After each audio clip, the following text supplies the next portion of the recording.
Annalyn, isukat mo to. Bagay sa'yo to. Ah, di naman ako bibili dito. Sige na, gift ko na to sa'yo. Sige na, sukat mo. Talaga? Oo, bagay sa'yo. Ang ganda ng color. Sige Wait, thank you, Zoe. Wait lang.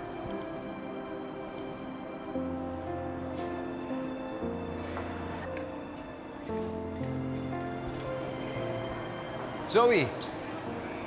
Oh, Doc Lindon. Ang ginagawa mo dito? Kasama mo? Nagsusukot sa loob.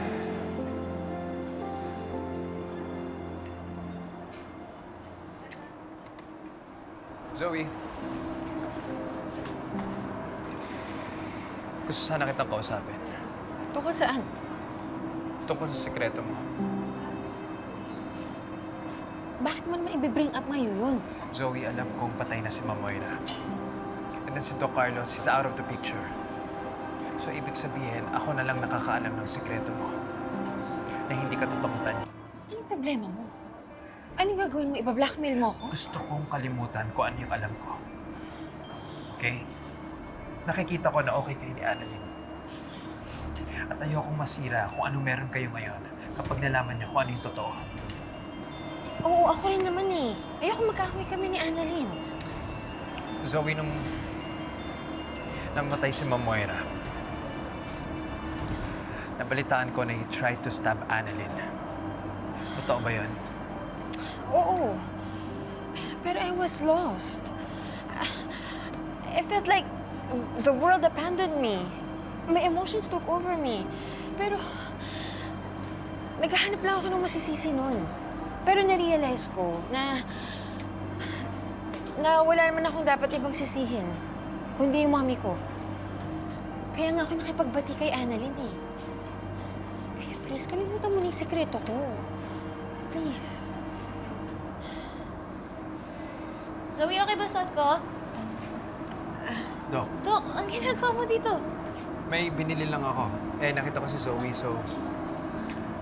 Ikaw, nandito ka rin pala. Sisters bonding daw kami eh. Annalyn, isukat mo rin to. Mukhang bagay din sa'yo to. Yan, bagay dyan sa pants mo. Uy, okay na. Oo, bagay sa'yo to. Zoe, balita ko may boyfriend ka na daw. Pero hindi mo pa pinapakilala kina Annalyn. Alam mo, Doc Lindon, there's a reason kung bakit hindi ko kunento kay Annalyn. I like to keep my personal life private. Open book na nga yung storya ng pamilya namin ni Annalyn sa Apex. Kaya pwede ba? Ibalatan mo na sa akin tong love life ko. Alright. I'm sorry.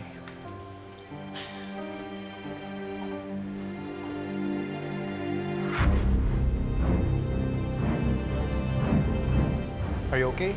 Thanks. Zoe. Zoe! Bullshit na yun. Zoe. Are you okay? May kasama siyang ibang babae! Sino yun? Boyfriend mo?